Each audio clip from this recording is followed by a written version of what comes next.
You need to, before we get really going in this, do you need to reapply your lip gloss or anything? Are you good? No, the lip gloss is good. Yeah, we're I good. mean, the shine is good. You're ready to go. So, ladies and gentlemen, it is 2025 and it's official. And if you're looking for some help, someone to run alongside you in your agency, look no further than Smart Choice. They are the fastest growing agency network, hands down. And it's not only because they are trusted by 10,000 agencies across the country, they also have 11 billion in written premium. So it's a proven fact that not only are they trusted by agencies, but they're carriers as well. And they run alongside each other and they help each other with lower thresholds for premium, higher commissions, and there's no annual fees, no monthly fees, none of that kind of stuff. And it is just a partnership worth having, whether you need markets, whether you need commercial, whether you need personal lines, whether you need E&S. Call my friends over at Smart Choice, smartchoiceagents.com. Also, if you're looking to improve your onboarding process, the intake process, all of those things, go to Canopy Connect. Use canopy.com/Heath. You'll see, go back a couple episodes, check out the one with Tolga where he talks about all the new stuff they're doing. You cannot afford to go any longer without having them as part of your process. I'm telling you right now, it's a game changer. Use canopy.com. Use canopy.com. Tell them the mayor sent you, or go to /Heath. Get you a discount. It is phenomenal. Also, call my friends over at Old School Marketing, OLDE, schoolmarketing.com. And whether you're looking at direct mail pieces, digital marketing, all the above, it is 2025. It's time to get the train rolling and get your marketing dollars out and start spending them and setting up your year for success right now. That's oldschoolmarketing.com. Ladies and gentlemen, get out of the way and let you check out this conversation with Tinsley English. Welcome to Insurance Town. Let's do it. Especially... I saw people like putting up their Christmas lights. And at first I started to get a little judgy. I'm like, what are you doing? But I think that people just feel cheerful when they get those lights on. And it's like their joy, they go into joy mode. And so it's like, well, leave them up all year long if that's what lights you up. And funny you say that. So my wife's big into decorating everything. And like every holiday, she goes all out. Well, last year, she spent an enormous amount of time on these like little trees around the house. Like we have the big trees, 3 or 4 of the big trees in the house. But then like these little ones, she would decorate them like all fancy, like like what you'd see on Pinterest or whatever. There was one in our room that sat right by her bed, on her side of the bed, that she liked to look at out the window, and she would see it when we were having our coffee or whatever. And she's like, I'm not taking this thing down. Like, I'm not. So it's been literally up since last year at Christmas, and it was just one of those things that we turn on the Christmas lights every night, and it just makes her happy. It makes her feel cozy. Like, that's great. It does. And I was like, okay, babe, that's fine. If you want to leave that up, no big deal. And she was like, I know it's weird. I was like, no, go for it. So it's not weird. She's got a Christmas tree in our bedroom that she stares at and she sees. It makes her happy. So I keep trying to convince her, let's just do that for all of our stuff, because we spend a lot of time decorating. Like, the whole house is green and red and white and all the colors for Christmas. And like, let's just leave it up. But no, can't do it. I got kind of shamed by my stepmom for the past couple of years because we've gone out of town. Yeah. For a couple of Christmases, and she looked at me at Thanksgiving and she's like, "Are you not going to decorate again?" And it was like a total judge. And I'm like, "No, we're staying in town. I'm going to decorate." So like, I got the tree up. I got this tacky tree on my back porch. It's white, and it's got these bubble lights that bubble, bubble, bubble. And it's got these really cool, like 60s vintage ornaments. I'll send you a picture. You can post it with this episode. But it's like these plastic, they're called starlight ornaments, and they're really like, they look very retro. And I found them online on Etsy. My sister and I had one of these blue ornaments while we were growing up. And it was like, we'd fight over it as adults. It was actually her ornament. Yeah. But we'd fight over it. And so mom made us trade it back and forth when we got our own homes and got married. That's funny. But one year we moved and I lost the blue ornament. Oh, no. Right up until Christmas. And my mom was like, she's going to come to call for that blue ornament, girl. and I was tearing my house apart. It was in like my sock drawer. And so I found it and I sent it to her, and I was like, I can't do this anymore. It's mentally draining to me. And so I went online. I was able to find the jackpot of these starlight ornaments, and I ordered me several boxes. She's got several boxes now. So like we all have blue ornaments, we have red ornaments, but they're tacky, but they're like tacky fabulous. Love it. Hey, tacky fabulous is fantastic. So I know, I really like tacky fabulous. I think that's a great one. Okay, so all right, let's rock and roll. Let's take a walk down memory lane. Tell me in the audience a little bit who you are, where you got, or how you got to where you are today, and then we probably won't talk much insurance after that, but let's just at least get into that. Yeah, sure. So I went to UGA, go Dogs, right? I don't know about that one, but okay, keep going. Seriously, go Dogs. So I got to UGA. I was in the business school. I was an international business major. I went to France and spent the summer there. And you can imagine with my Southern accent and then trying to speak French, it was a comedy. And I really got back to school and I could not figure out what I was going to do for my job. And my mom said, I don't care what you do, but you will have a job the day you graduate. So I took it pretty seriously. And I enrolled in an insurance elective. It was something that we had to take, either real estate or insurance. And the guy teaching the class said, I know that y'all are checking the box, but 95% of the kids that graduate with this program have a job or an internship. And so light bulb went off. Called my mom. Mom told me I had to have a job. So yeah, right. 1 + 1 = 2. And so I called my mom and I said, Mom, I figured it out. Like, I was so excited. I know what I'm going to do. And she said, what are you going to do? And I said, insurance. And she was like, oh, Tinsley. You are going to be so bored. Like, that is not going to match your personality at all. And I said, it's going to be great. It's a service industry. It is a people business. And oh, by the way, I gave her the statistic and she said, okay, I'm going to let you run with this. So I got into the elective and started finding out more about opportunities. And this is a shameless plug for anybody that's considering getting into our industry. And I called her like maybe a month or two after I'd been in the major. And I said, hey, I've got an internship fully paid. And she was like, great, where? She's thinking I'll come back home and work at a small agency. Yeah. San Francisco. I'm going to San Francisco. I'm living with another bulldog. There's a ton of bulldogs out there. Yeah. And it's one of the, world's largest brokerages. And I'm going to be doing X, Y, and Z. And she's like, okay, touche. Yeah. I get it now. And so that really set me off on a journey in this industry. So I've been in it roughly, give or take, over 2 decades. And I have worked on the global broker side. I've worked on a boutique agency side. I've worked on the carrier side for 5 years. I've worked in bank-owned agencies. So pretty much run the gamut. Worked in pretty much every position on the property and casualty side, from an account manager to a senior to an account executive, and now in operations for about 3.5 years. Okay, so of all of those positions, is where you're at now, like in the operations type role, is that what you tend to enjoy the most of all of that, or do you miss the getting in the mud and the dirt and the nitty gritty of account management? Well, I kind of moved over to this side of the house before the market turned really scary and hard, and so I have fond memories of my time. I like this because I moved into this role because I really wanted to be the voice of the field and tackle challenges that I had when I sat in the seat. So like I say, I get out of bed every day to help a woman find her brilliance, and we'll get into that. But I also get out of bed to try to solve challenges that I see at the desk level, at the office level. And it's a lot of fun, especially, having done the job. I think it just lends itself so nicely to helping solve the challenges of the job. Well, here's the thing though.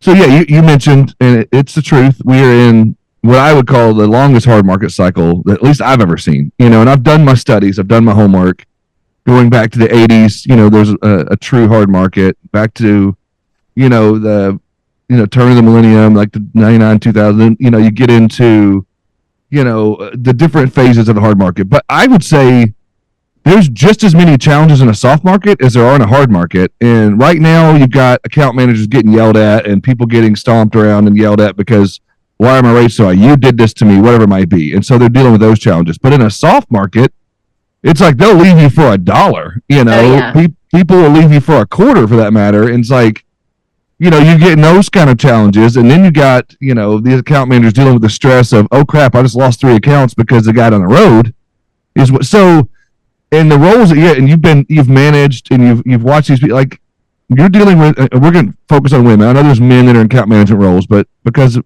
where you're at and what we're at, when you're talking to these women and you're trying to manage them through those emotions and through those, you know, times of getting yelled at on the phone, whether it's good or bad or indifferent or raised rates or leaving you for $1.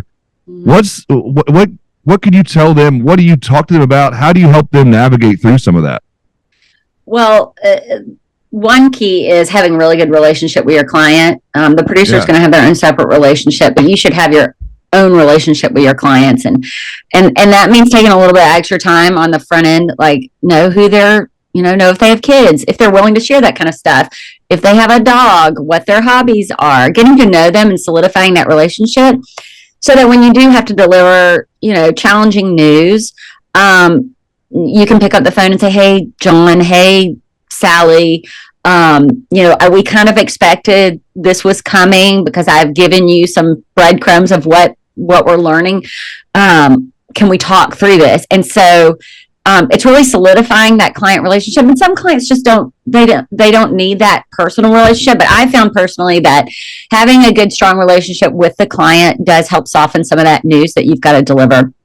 And hey, look, we've all gone and said things to somebody on the customer service side before that we're not proud of. And so you just kind of have to put yourself in the client's shoes too, and realize like they have somebody they're reporting to, they have their own clients, and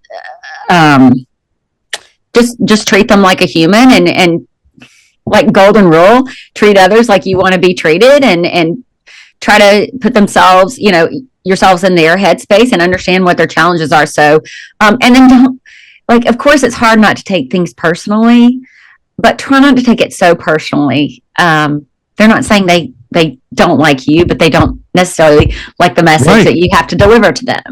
And that's one of the things that I talk about. And what you're talking about is what we call in the South is that how's your mama and them approach, you know, and, you know, ask you, how's your mama and them, and how's things going and whatnot, and get to know them, you know. But again, that taking it personal side of it, you know, it is tough. And one of the things that I talk to people a lot about, and I'm sure you've had this in a similar way too, of don't apologize.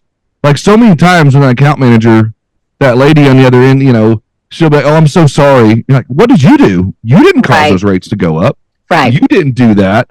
And so it's more about, you know, trying to figure out a way to listen, you know, and navigate through that. And it's like, you know, a lot of times people on the other end phone call, they're, you know, bitching and moaning, for lack of better words, of my rates went up or, you know, whatever it might be, then just listen and try to navigate through that and say, okay, they just need to vent. They just need to yell at somebody for a minute.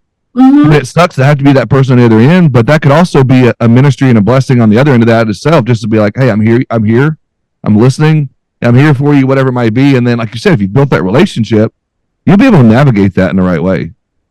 And a lot of times people are like, well, I don't know all the answers. Of course you don't. Like our industry is so hard. I don't care if you're on the benefit side or the property and casualty side. Like nobody can know everything about insurance or every form or every coverage. You just can't. And one thing that I always learned growing up is my clients appreciate it when I would be like, that is a really great question, and I want to make sure that I'm telling you the correct answer, so let me get right back to you. And you might know the answer. You might be like 99.9% certain, but it is better to confirm that the carrier's perspective is accurate with what you're telling the client. And people don't mind if you're checking on something for them. Right. And another thing, like if a client needed me to review a contract and they dropped it on me at like, 4:59 and I need to go get my daughter, I would say, hey, thanks so much. I am on top of this. Let me know if you need it today or if I can get it to you in the morning. And I'd establish that trust with them. And they would be like, oh, we know she's going to get it to us in the morning. So yeah, it's not urgent. But setting that understanding with like, I know you have kids, I have kids. I'm going to be here for you. but I also have to go do my other responsibilities. So let me just be transparent with you. And if I say I'm going to get it to you then at 9:00, I'm going to get it to you at 9 a.m. the next day. So that's the other thing about relationships, like being transparent about like what you deliver, you're going to deliver. Yeah, totally. So is this, as you're going through this and you're managing people and you've been through your career, however many years it's been, you've been doing this, where throughout that did you come up with this grit, growth, and gumption? Is that kind of through your insurance career? Is that more of your life thing, or is that a church thing, or is that a raising kids and being a wife? Where does that come from? It's an everything thing, like putting the name to the things, like the grit, growth, and gumption. I'm from the South, like we love grits. Like we love the term grit. Like everybody loves the term grit. And it's very much a buzzword right now. I think that actually coining these, like attaching names to the things that I was experiencing through life was really a God thing. Yeah. I knew I had all these challenges, but I didn't know what they were and really how to break them down. And God spoke to me last year, 3:00 in the morning, wake up call. It wasn't like a Sunday scary 1 a.m. panic attack shooting up like I forgot to do something. It was a very strong message of, you've navigated all this stuff, and now it's time for you to help others navigate this stuff. And I want you to write a book. And I get chills talking about this. And I want you to write it fast because women need to hear it. And I want you to get it out there. And I want you to write it simply. So somebody that has, on an 8th grade reading level, maybe English is their second language, I want you to write it very simply so that words like emotional intelligence or resilience, like they don't sound so foreign and scary. Let's break down what they really mean. So yeah, I think that's awesome. That's one of those things that's scary, and I'm a Christian as well. And when the Lord speaks to you on that, like, you can't say no to that guy. And so, but it's one of those scary things. Even the people within the Bible that did try to say no, he still used them anyway, or he would give them other signs that, you can't say no. But I want to get into, okay, so have you ever seen the movie The Holiday? Stay with me on this. Are you joking? That is my favorite movie. That's where Gumption comes from. Okay, I was going to ask you that. Okay, so my wife and I, we watch that every year, at least 2 or 3 times. It's my favorite, Heath. Dude. So we start off the year, and we have our set movies. And usually around, this time, like the week before Christmas, we watch The Holiday because it's just the best. It is so good. Oh, my gosh. And so we're watching that last night. And that word keeps coming up, with Arthur Abbott talking to her about gumption, and his wife had so much gumption and all this stuff about gumption. And I can't help but think about you. And I'm like, crap, I'm interviewing her tomorrow. I'm going to ask her about this. It is like, that was the word. I love it because, and I talk in the book about the difference between guts and gumption. Yeah. Okay. Guts is like, I'm going to do this right now. I'm going to go jump off this cliff or go skydive. I don't know. Skydiving you have to plan for a little bit, but I'm just going to do something really spontaneous, and there's not a lot of thought behind it. Gumption's way more calculated than guts. So I like the word gumption, and I think Arthur Abbott was comparing like Irene Dunn. She's an old movie star, and she did have gumption. Yeah, gumption's a little more strategic and calculated. And women, I'll say this. Women have grit all day long. Like, we have the self-discipline, we have the adaptability, and we're having to adapt to things all the time. Yeah. And in grit, like the third element of grit that I break down in the book is the element of resilience, coming back from a setback, thriving, not surviving. And we're good at that too. But the only thing that we're really bad at, and I'm throwing myself under the bus here, is the self-care piece of resilience. Because I'll tell you personally, I have put myself at the very end of the self-care list. We're caring for everybody else. You're caring for small children. You're caring for your husband. You're caring for aging parents. You're caring for your clients.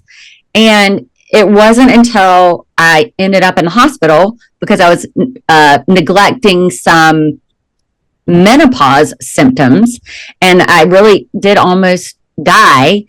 from neglecting this stuff and not questioning my healthcare provider, that I was like, wow, I've got to put myself higher on the priority list. Because if I don't take care of myself, I cannot take care of anybody else. So, yeah. And we hear that a lot right now. And that's the, you say buzzword. I don't know if it's buzzword, but, this generation is coming up and we hear it a lot, this self-care. We hear about all this, take care of yourself and whatnot. And me being a Gen Xer, and I don't know which generation you come from, but that was something. Yeah. We didn't talk about it. It was more like pull yourself up by your bootstraps, just make it happen. Like it doesn't matter. We don't have a chance to lay around and, take care of yourself. You don't have a chance to feel sorry for yourself. You just got to go and work. But, and I don't say anything wrong with any generation like that. I come from that generation. You sound like, you do too, and you have that grit from that generation. But I love that you have the 3 words there because you go from the grit, the growth, and the gumption. And so, when you talk about that, you talk about self-care, and you talk about, resilience, things like that. It's more than just a buzzword, and I understand that. Some people are like, maybe from my generation or our generation, it was like, I don't have time to take care of myself. I just need to keep pushing through.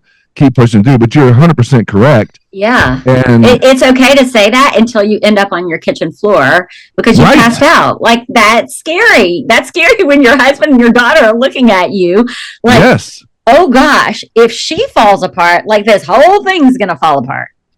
Yeah, I completely agree. And, almost 10 years ago, this year would be 10 years. I was fresh off a divorce and raising 2 kids on my own. And I had a nasty car accident where I was in a wheelchair for a year and I couldn't take care of myself. I couldn't do a lot of those things. But here I had a 2-year-old and a 7-year-old that I had to take care of. And I had, the week on, week off, custody, and I wasn't going to give that up because once you give that precedence up, it's hard to get it back. So and my wife now was telling the story of, I can remember seeing Heath, in a wheelchair with one arm, changing diapers, cooking food at the thing, because again, if I fall apart, if I'm not there, if I don't show these kids that gumption, that grit to take care of them, to do the things, then, it doesn't happen. And again, I'm not saying their life would have completely fallen apart without me, but the same thing is like, I couldn't afford to. So I had to take care of myself. I had to go to those appointments. There was many a days like, I don't want to go to the appointment. I'm never going to walk again. It doesn't matter. Or I'm never going to be able to do this. I'm never going to do those things. I'm not going. But I had to take care of myself. I had to do it because I wanted to be a father that I needed to be. You wanted to be the mother and the spouse that you needed to be. You wanted to be those things. And so, again, people that are listening to this, whether you're in insurance, whether you're, whatever you do in life, I think that story you're telling is huge. And I think people need to dig within themselves and find that. So let me ask you this question. When you were in that wheelchair and you were like, they were telling you, it sounds like that you were not going to walk again. I may not have been. Yeah. What was it within you or from above? Like, what was it that you were like, I am going to walk again? It was 2 things. Number one, it was the Lord, telling me, you have a bigger purpose. I have you here for a reason. And I questioned that a lot, as I was sitting there and I went through this phase of depression and I was like, why? What does it matter? Why am I here? I've obviously failed in a marriage. I've failed at this, and and I'm not going to be able to be the father I can be. I'm going to be stuck in this wheelchair. I don't know. I struggled through that, and I just remember, as I'm sitting there feeling sorry for myself, it was just this thing, like you said, God was talking to me like, you have a bigger purpose. There's something I have for you, and I kept searching that out. And I remember for years, even till like a year or 2 ago, searching through like, I haven't found that yet. I haven't found that yet. I remember telling my wife, like, I know God has a purpose for me, and I doubted all that. I did all that. I was like, but what is it? And my wife was like, you ever thought about like your purpose was maybe God wants you to be the best father you could be for those kids. You're the best husband ever for me, and I need that. You give me that, that encouragement every day. You help me go through life. You help me in this and that. These kids look up to you. You're their hero. Like, maybe that's what it is. It doesn't have to be some grand, big, huge thing of like, a burning bush moment, or it doesn't have to be, walking on water kind of thing. It could just be very simply, you're put on this earth to be the best dang father you can be, or the best husband you can be, the best friend, son, whatever it might be. And once she put it, I was like, you know what? Maybe it's that. Maybe it is that. Or maybe there is something bigger down the road that's going to be revealed to me in a burning bush moment. I don't know. But for me, it was that. And so I know that's something you and I talk about off here. You and I have talked many times before we got on the show, and you've talked about, that you're not here by accident, and that, you have this purpose you have to fulfill, and you want to help other women to fulfill that. So pushing that back to you, what is that for you? Well, it wasn't a burning bush moment, but it was like probably the clearest message I've ever received as a Christian, to where I was like, I woke up, and I remember telling my husband, like, after that dream, and I think that there had been a little inkling in me that I wanted to help women and speak to more women. And I joke with him now because I told him, like, hey, I want to help women. I want to talk to women. And he's like, well, what would you say to him? I mean, it was just kind of a joke. and he knows that I have a lot to give, but I'm like, I want to speak to women on a bigger scale. And we joke about it now because we're looking back to October of last year, and we're like, we look at everything that has transpired. And if we did a short reel of this past year of writing a book and developing this coaching program and, getting ready to do something bigger and being on stages, bigger stages than I had thought I'd ever be on. Like, we're laughing to ourselves because I was like, wow, what if I had listened to you? Like, what are you going to say to these women? Like, I don't know exactly what I'm going to say, but I'm going to tell them my story. Yes. And my story is that we've all got a divine gift. All of our traits, all of our personality traits, like our soul, everything that's happened to us, all of our experiences, none of this is by accident. Like, there's a statistic, and every time I look at it, it gets bigger. But let's just say there's a 1 in 440 trillion chance that you're born, like that everything comes together and you were born as a baby, right? And then all the twists and turns that got you to where you're sitting today and where I am today. Like, this is not by accident. We all are here for a divine purpose. And we also have our own story to tell, but just because it's our story doesn't mean it's not going to resonate with somebody else. So if you don't tell a story, like if I hadn't written my book or you didn't have your podcast and nobody knew about this car accident that you had, you held that within, somebody out there needs the story that only you can tell and only in your voice. So, like, don't come to me and tell me you want to write a book, because I'll make you write a book. I'll get your story out of you. I was just talking to somebody the other day, and she starts telling me about her life. I was like, you have to write a book. People get really intimidated about writing a book because they'll just stare at a blinking cursor on a screen, and that is very intimidating. But, like, my friend showed me a really great way to, like, break a book down in Excel. I'm an Excel nerd, and I broke the whole book down and then, like, had sheets for each chapter. And before I even opened Word, I had pretty much the whole book outline, and then it was just plugging in details and stories in Word. So, like, please don't comment on this podcast and tell me that you have a story, because I'll call you up and you'll be writing a book in 2025. Dude, that's been the thing for this show since day one, it's almost 5 years ago now. Like, I want to tell your story. And, like, I want the audience to know. And if you're listening to this right now, I say that and I mean it. And I'm proud to say, in the 5 years I've done this, I've never missed a week.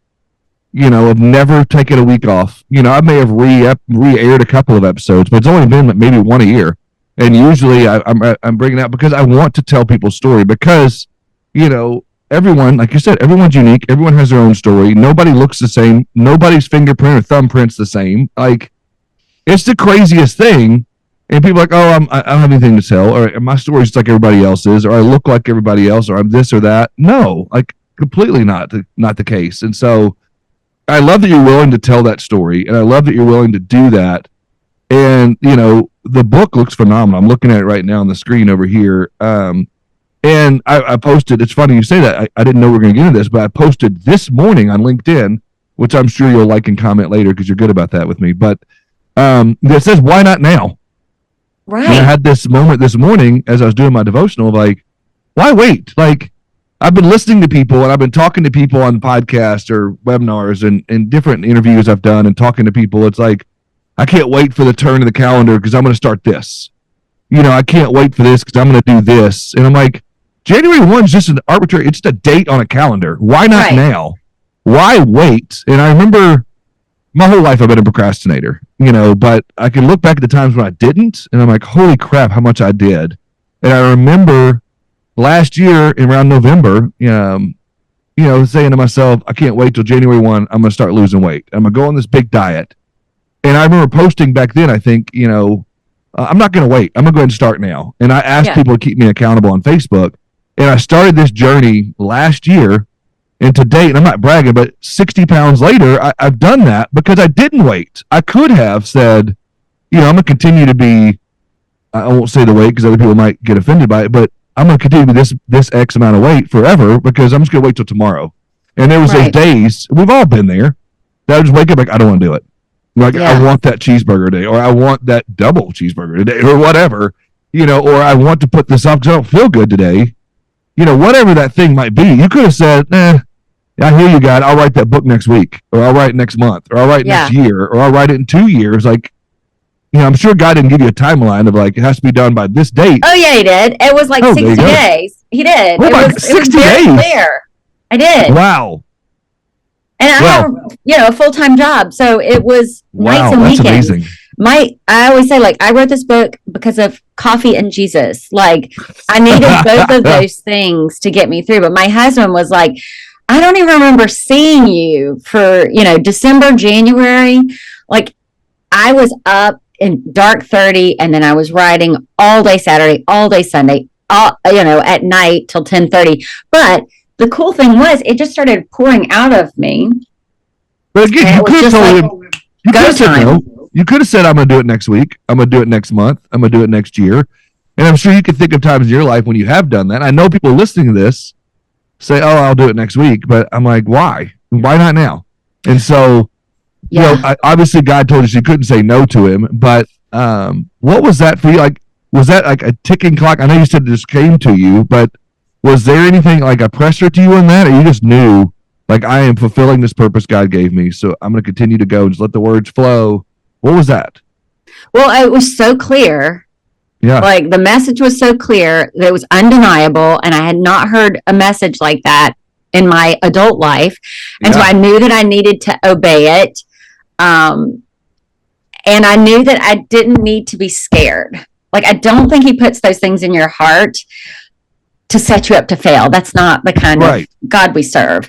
And if he's going to put something that big in my heart, like, it's my responsibility to fulfill it. And so the thing that I allowed myself to do, Heath, is to give myself permission to just do it, but do it like imperfect, do it messy. It's my first book, so like, I'll ask everybody for forgiveness on the front end, but I was just like, I'm going to do this, and it's going to be 100% from my heart. And I'm going to pull, like, I think I have 14 different women in the book, friends of mine, my extended network, like these amazing people that I've either known for my whole life or most of my life, a short time.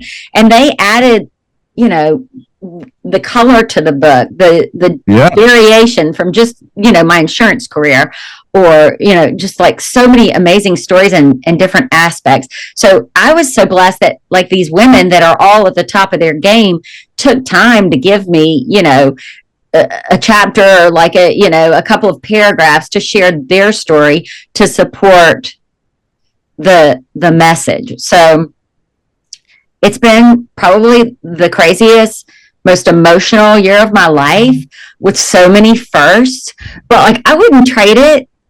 I would feel like, knowing what I know now, I want everybody to challenge that creative side. Like, we're all busy, and especially if you have small children, like, that would be very difficult if I had a small child. So, disclaimer, I couldn't have written this book when I was 35, but I have a teen, and so it's okay. She gives me some time, but like, she doesn't need me in the way that she needed me when she was small. So don't think if you've got two small children and that you can just spend all your weekends writing a book. I'll give that little disclaimer.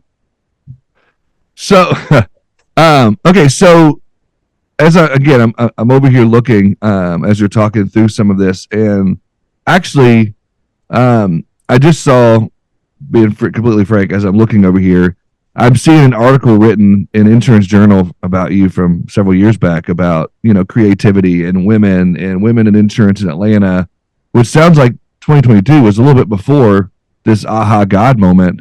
So do you feel like even back in then, God was working in you to kind of give you this? Can you see that now looking back in the moment? It's hard to see that. And you probably couldn't tell February of 2022 that this moment was going to happen. No. But was that something now looking back, you're like, oh, God's been working on me this back then? Yeah, I used to work with a nonprofit, and we were coaching women that had, come through very difficult times in their life. And so I knew that there was something there. I grew up with a single mom, and I have an older sister, and my mom is like the definition of grit. Like, I don't know how she did it. I don't know how she paid our bills. She started a business when we were both small, an interior design business. And, she had never started a business before, and she just never was afraid. Like, I don't remember her cowering to any situation, no matter how bleak. We always laugh about, I'm like, how did you pay the bills? Like, how did you get the bills paid? And she was like, well, to be honest, like, I'd sit down with the bills at the end of the month, a bottle of Chardonnay, and like, she wouldn't drink the whole bottle, but like by the end of the session, she would get those bills paid, and she might have been moving money around, but she got those bills paid. And my sister and I really never wanted for anything, but we learned how to work hard and show up and be organized and be accountable to ourselves, and realize that, like, yes, you might grow up and you might meet Prince Charming, and he's gonna, you're gonna have the best life, but be responsible for yourself and your own livelihood. And so I always just had a passion for women. And back in 2022, like, I remember the article, and I remember being interviewed for the article. But there was absolutely no, like, if you had told me in 2022 that I was going to do this in 2024, I would have been like, wow, that's pretty crazy. But you did. And so talk to me. Okay. I can't believe it's already been this time, but talk to me through, like, the book. Okay. Grit, Gumption, oh wait, I'm sorry. I missed one. Grit, growth, and gumption. So the three, you call it the 3 G's? I call it the G-Force code. It's like G-Force code, not the hamster cool movie, thing. Like, I have this on a mouse pad. Like, if you want to, like, figure out what you're supposed to do, and like, put it on your mouse pad if you use a mouse. But like, here's my little Venn diagram, and like, this is the G-Force code. See, right there in the middle. Yeah. And so, and like, God is in there too. Like, I think God is actually the G-Force. But G-Force is actually the combination of the 3. Yeah. The 3 things, they all synergize to come together. And I talked about grit, and I talked a little bit about gumption. The growth piece was my Achilles heel. Okay. Talk to me through the growth piece. So I was, like so many account managers, senior account managers, you're promoted without an instruction manual. Like, you're good at your job. You're a great individual contributor. Your clients love you. But the leadership piece, like, you don't get all the pieces of how to be a leader. You're good at, like, managing your desk, and your clients love you and your producers love you. But what about if you get a bigger book, and then you get a couple of direct reports, or not even direct reports, people that are working alongside you, and they're like, show them how to do what you do. Well, I can show you how I do it, and I can show you according to the standard, but there's a whole lot of other stuff that comes along with it. And, am I going to have time to take the time to show you how to do something, and like get my little red pen out? So what I did, I had delegation anxiety, and I would hold on to work because I didn't want to give it to people that I wasn't sure that they were equipped to do it. And so I would hold on to work, but then I resent the work. And, there was like several years where I struggled in that role, and I ended up having to hire somebody from the outside to do like a roundtable, a 360 on me. And she said, Tinsley, she interviewed everybody, like my direct reports, my producers, my mentor, who's also my stepmom, and my husband. And I always laugh. I'm like, Steve, I cook your food, so you better be careful about what you say about me. That's what I said to my husband. And, but I mean, they're all like, Tinsley, they know your people know that you love them, but you like love them too hard. It's like when you hug somebody and they like death grip you. That's how I was as a leader, as an early leader. And so she was like, we got to work on your empathy and your emotional intelligence. You have to see it from their perspective. And you have to let them do things, obviously you want them, they have to do it according to standard, but they're going to bring their own style to it. And that is okay. So that is where I really needed this book. Like I needed this book to explain that piece to me. So writing the book, yes, it's aimed at women in the industry or women in general, women, that you want to see with, grow in their grit, growth, and gumption. But it sounds like the book, God spoke to you about this book to talk to you as well. And you learned a lot in writing this, and you found out things about yourself in writing this book. Oh, yeah. I mean, this book is like a love letter to the person I was when I was 35. That's awesome. Very cool. And so that gives me chills to think about, because 35 was, how old I was when I had in my car accident. And I think about that moment and that year of my life, what that was for myself and growing in that. And so I had to take a second on that one. Sorry. But, okay. So, you're going to make me cry here, but G-Force here say that I got to get back to work here for a second. So this G-Force thing. So is that something you outline? And I know all people buy the book, obviously, but not giving out too much away, but is this something you talk through this Venn diagram in the book and you help people explain? Is there a workbook that goes with it? Is that coming soon? Or the cool thing about the book, shameless plug, is I wanted this book to be a workbook. And I say, carry this book around in your purse. Like, I don't care if you spill coffee on it or there's pen on it, or like women, I told you about the lip gloss when we first got on the call today. Women have like weird stuff in their purse. Like I have crumbs in my purse. Like I don't put cookies in my purse. I don't know where all this dirt or whatever it is in my purse. So I was like, whatever is riding around in your purse, I want this to be in your purse. And so there's so many sections. Like there's a grit, growth, and gumption assessment in here to show you like where you're high and where you're low. A lot of women will score high on the grit, but the growth piece, they need to work on that, or the gumption. So yeah, there's like plenty of room to work through it. And if you don't like to write in a book, some people get a little nervous about writing in a book. There's a QR code and you can download the Grit, Growth, and Gumption workbook. But yeah, it's meant to be abused and used. And I'm more of I learn things if I do them. Like I wanted this to be an exercise, and I want it to be something that challenges you. And one of my favorite things in the book, and this is one of my favorite things that I do a lot with people, is this North Star goal exercise. Okay. Where we talk about, your personal vision statement. Obviously mine is to impact as many women as I can every day to help them develop their own sense of confidence and what that looks like. So we start by identifying like, what are your 3 core values? What would you hang your hat on? And I really truly believe like your core values should not shift between work and home. Like your values are your values. So what are those 3? Let's put those in a vision statement that says, I'm Heath. My values are faith, family, and fun, or, whatever it is. Over the next 3 to 5 years, I want to use my core values to impact X, like this population of people, the insurance community, by using my skills. And so it's like drawing out your own personal elevator pitch. And I tell people like, keep working at it until it gives you tingles. And it shouldn't just give you tingles. It should give your grandmother tingles. Like when you go to Christmas or your holiday gathering with your family and you're talking about your personal vision statement, people will be like, what's going on with you? Like, why do you're different? Like you've got a different sense of purpose. So I love doing the North Star goal exercise with people, because then they can like write it on the sticky note, put it on their mouse pad, write it on their mirror, to realize that like you matter, your presence on this earth matter. You're here for a bigger purpose.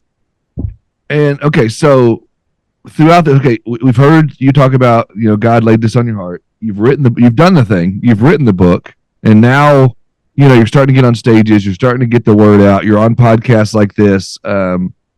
Where's the end goal? Like, not the end goal, but what is the goal in sight there in the next 3 to 5 years with this book? Is there a goal that you look beyond just writing it? Yeah, there's a big goal. So, God said to get the book out, and I did. And I'm like, look, it's on Amazon. It's a bestseller. Now I can go back to my Netflix or whatever I'm doing. Yeah. And he's like, not so fast.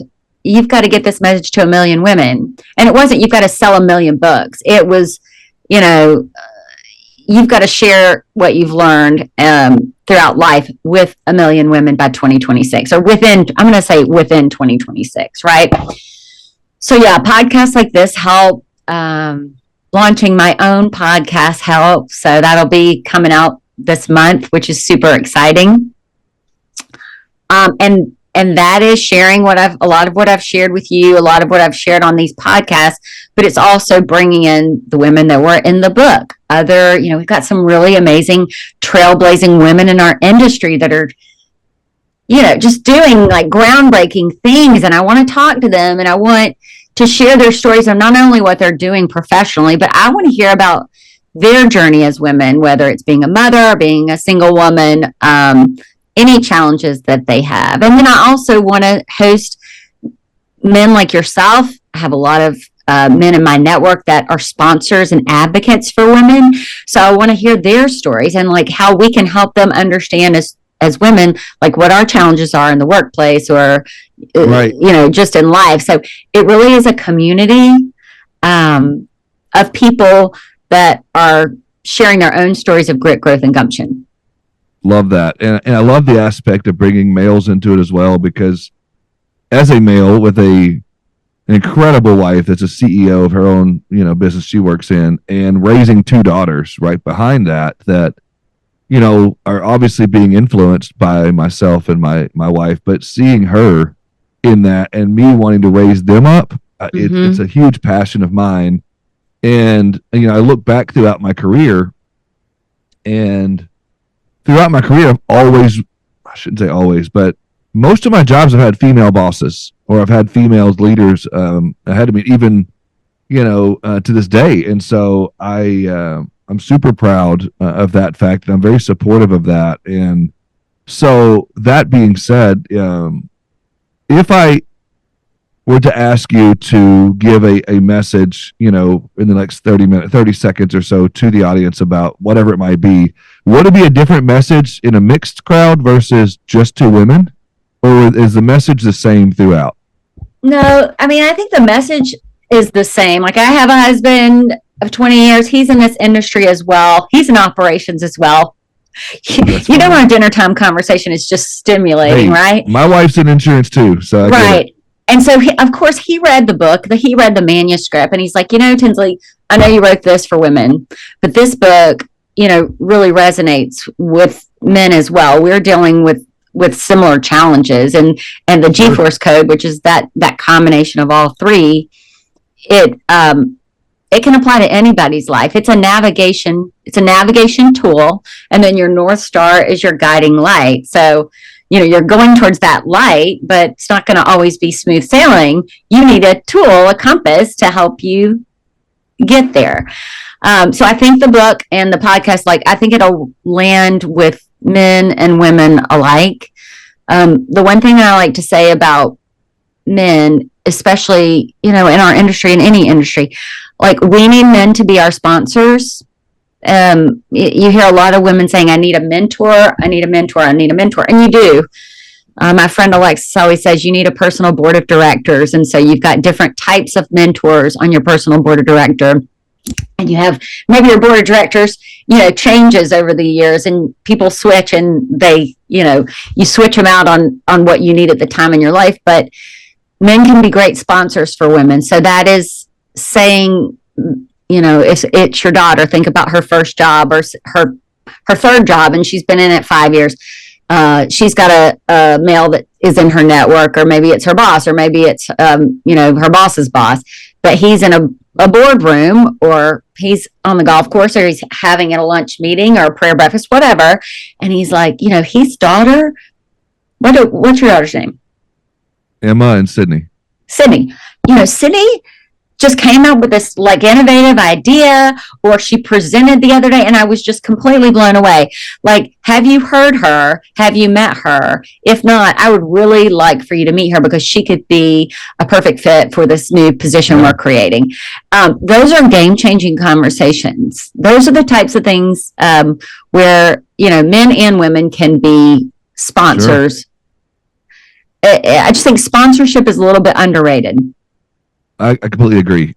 So I follow you, and I see you on LinkedIn. I'm looking over here, and one of the things I love, and I think, and you tell me if I'm wrong, but if people wanted to find you and connect with you, LinkedIn would be a great way, I would say, because you have on here a link to book your breakthrough call.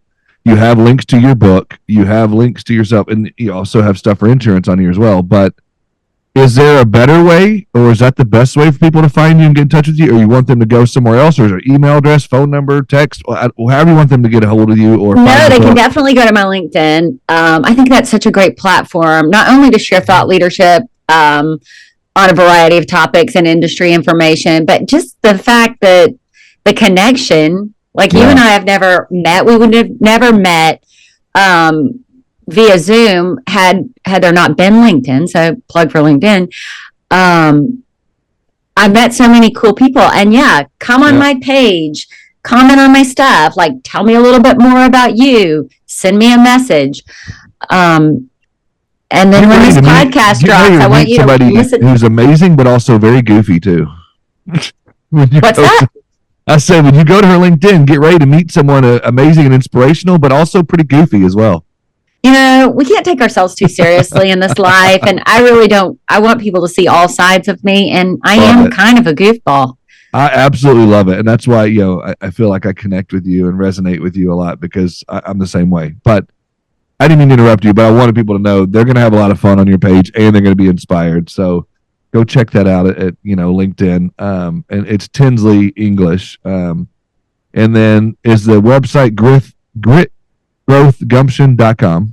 Yeah, that's a mouthful, right?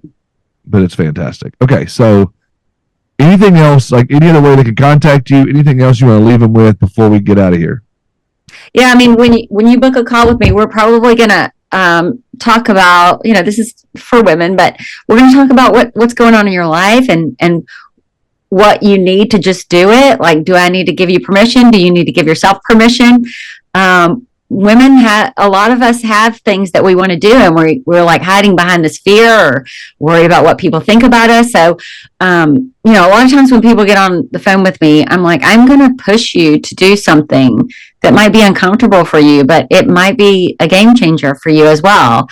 So don't book a breakthrough call with me if you don't want kind of a breakthrough message. The first time I spoke to you, I think you had me in tears. And so, yeah, get ready to get real. And I appreciate that about you. I appreciate you being willing to come on here and talk. And I want to help you fulfill that mission. So, if you're listening to this and you resonate with anything on here and you want to help Tinsley to reach that million women, whether you're male or female, please reach out to her. Please reach out to me so I can at least forward it to her. Find a way to connect. And if you want the book and you're like, I can't afford anything else right now, find me. I'll buy the book for you. I'll send it to you. Yeah. Whatever it takes. I want this book out in your hands. So send me an email, Heath at Insurance Town Podcast. If you want the book and you can't afford anything else because it's Christmas time, that's fine. I get it. I'll buy the book for you. Heath, thanks. So I want this out. I think it's huge. I'm going to purchase, several today myself. So I'll have them on hand if anybody. I've got a bookshelf over here full of books from people that have been on my show, because I buy the books because I want people to have these books. Yeah. I wouldn't have you on the show if I, didn't believe in what you were talking about. So do that. I appreciate you very much. Thank you for being here and hanging out with me and the audience. Yeah, sure. And we didn't talk about this at length, but the podcast is dropping. And so listen to the podcast, share the podcast. Like, the power of a podcast is the way that we reach 1 million women, and we can reach it Yes. really quickly. Like, let's bust through that million. And I want this podcast to go all over the And what's the world. podcast called? Big surprise. Grit, growth, and gumption. There you go. Awesome. Anything else? You good? That's it. I hope everybody has great holidays, and just do whatever your heart is telling you in 2025. If something's been tugging at your heart, really take some time through the season to think about what kind of impact you want to make, and don't wait, because the world is waiting for the story that only you can tell in your voice. Oh, I love that. I absolutely love it.